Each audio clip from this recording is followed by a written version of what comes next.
Is he gonna get one? He's getting closer.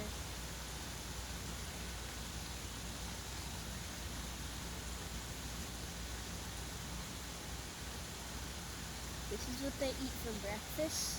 Yeah. Dinner too. Yeah, they eat fish. Love it.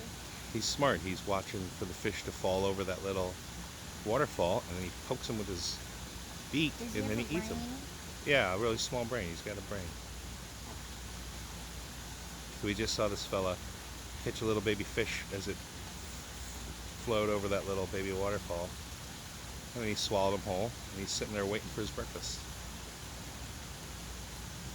He's pretty patient, huh? He's smart, though. He found a way to get food without moving around.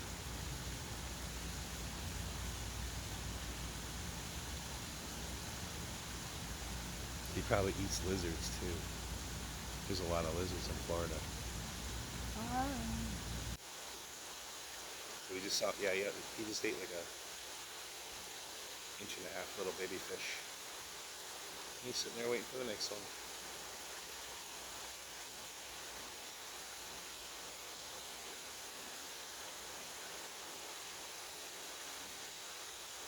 Alright, let's go. I'm not as patient as he is. I want to go catch my breakfast.